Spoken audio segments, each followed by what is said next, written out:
Look at the way you operate in the world. You walk away from a toxic situation, a broken relationship, a bitter partnership, and you think it is over. You packed your bags, you moved out, you changed your number.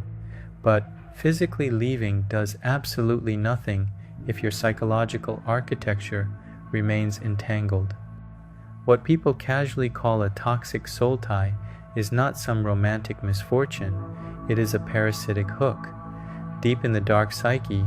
you have unknowingly allowed another human being to plug directly into your energetic reservoir. You may be 1,000 miles away, but the moment they think of you with malice, desperation, or obsessive control, you experience a sudden drop. Your mood crashes. You feel a heavy anxiety for absolutely no logical reason. This is not a coincidence. You are bleeding your life force across an unseen conduit. Where there is a bleeding wound, parasites will inevitably gather. What humanity has historically called malicious spirits are essentially opportunistic forces.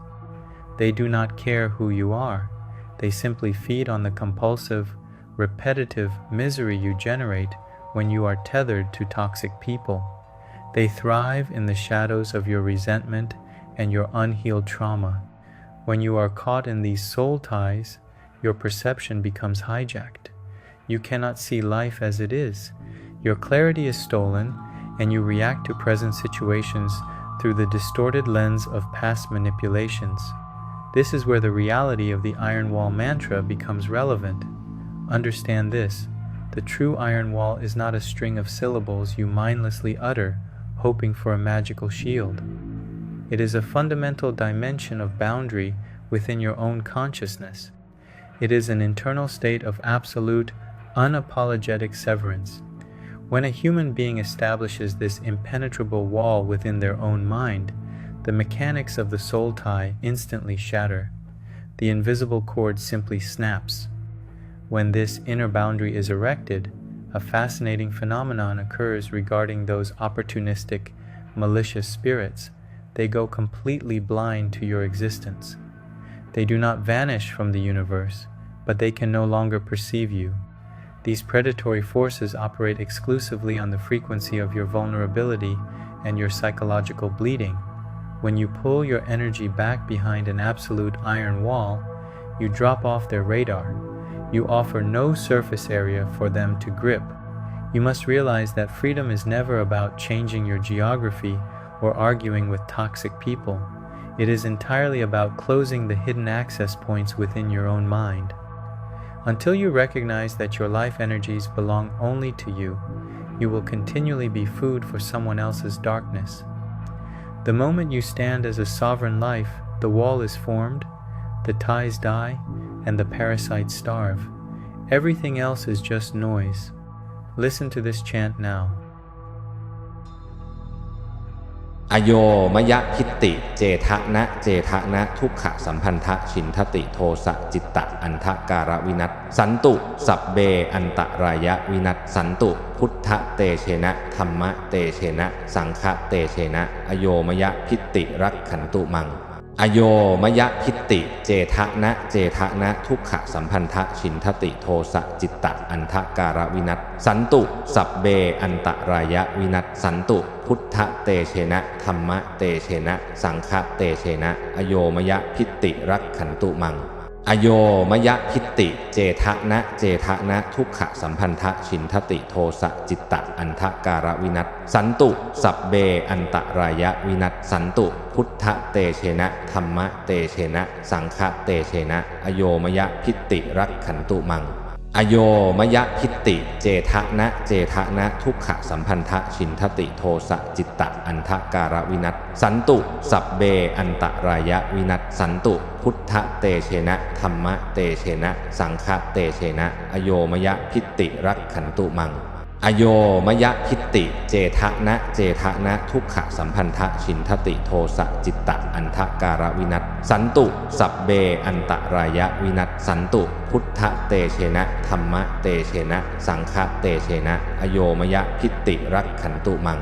อโยมยทิฏฐิเจทะนะเจทะนะทุกขสัมพันธะชินทติโทสะจิตตะอันทการวินัสสันตุสัพเบอันตรายะวินัสสันตุพุทธเตเชนะธรรมะเตเชนะสังฆเตเชนะอโยมยทิฏฐิรักขันตุมังอโยมยทิฏฐิเจทะนะเจทะนะทุกขสัมพันธะชินทติโทสะจิตตะอันทการวินัสสันตุสัพเบอันตรายะวินัสสันตุพุทธเตเชนะธรรมะเตเชนะสังฆเตเชนะอโยมยทิฏฐิรักขันตุมังอโยมยทิฏฐิเจทะนะเจทะนะทุกขสัมพันธะชินทติโทสะจิตตะอันทการวินัสสันตุสัพเบอันตรายะวินัสสันตุพุทธเตเชนะธรรมะเตเชนะสังฆเตเชนะอโยมยทิฏฐิรักขันตุมังอโยมยทิฏฐิเจทะนะเจทะนะทุกขสัมพันธะชินทติโทสะจิตตะอันทการวินัสสันตุสัพเบอันตรายะวินัสสันตุพุทธเตเชนะธรรมะเตเชนะสังฆเตเชนะอโยมยทิฏฐิรักขันตุมังอโยมยทิฏฐิเจทะนะเจทะนะทุกขสัมพันธะชินทติโทสะจิตตะอันทการวินัสสันตุสัพเบอันตรายะวินัสสันตุพุทธเตเชนะธรรมะเตเชนะสังฆเตเชนะอโยมยทิฏฐิรักขันตุมังอโยมยทิฏฐิเจทะนะเจทะนะทุกขสัมพันธะชินทติโทสะจิตตะอันทการวินัสสันตุสัพเบอันตรายะวินัสสันตุพุทธเตเชนะธรรมะเตเชนะสังฆเตเชนะอโยมยทิฏฐิรักขันตุมังอโยมยทิฏฐิเจทะนะเจทะนะทุกขสัมพันธะชินทติโทสะจิตตะอันทการวินัสสันตุสัพเบอันตรายะวินัสสันตุพุทธเตเชนะธรรมะเตเชนะสังฆเตเชนะอโยมยทิฏฐิรักขันตุมังอโยมยทิฏฐิเจทะนะเจทะนะทุกขสัมพันธะชินทติโทสะจิตตะอันทการวินัสสันตุสัพเบอันตรายะวินัสสันตุพุทธเตเชนะธรรมะเตเชนะสังฆเตเชนะอโยมยทิฏฐิรักขันตุมังอโยมยทิฏฐิเจทะนะเจทะนะทุกขสัมพันธะชินทติโทสะจิตตะอันทการวินัสสันตุสัพเบอันตรายะวินัสสันตุพุทธเตเชนะธรรมะเตเชนะสังฆเตเชนะอโยมยทิฏฐิรักขันตุมังอโยมยทิฏฐิเจทะนะเจทะนะทุกขสัมพันธะชินทติโทสะจิตตะอันทการวินัสสันตุสัพเบอันตรายะวินัสสันตุพุทธเตเชนะธรรมะเตเชนะสังฆเตเชนะอโยมยทิฏฐิรักขันตุมังอโยมยทิฏฐิเจทะนะเจทะนะทุกขสัมพันธะชินทติโทสะจิตตะอันทการวินัสสันตุสัพเบอันตรายะวินัสสันตุพุทธเตเชนะธรรมะเตเชนะสังฆเตเชนะอโยมยทิฏฐิรักขันตุมังอโยมยทิฏฐิเจทะนะเจทะนะทุกขสัมพันธะชินทติโทสะจิตตะอันทการวินัสสันตุสัพเบอันตรายะวินัสสันตุพุทธเตเชนะธรรมะเตเชนะสังฆเตเชนะอโยมยทิฏฐิรักขันตุมังอโยมยทิฏฐิเจทะนะเจทะนะทุกขสัมพันธะชินทติโทสะจิตตะอันทการวินัสสันตุสัพเบอันตรายะวินัสสันตุพุทธเตเชนะธรรมะเตเชนะสังฆเตเชนะอโยมยทิฏฐิรักขันตุมัง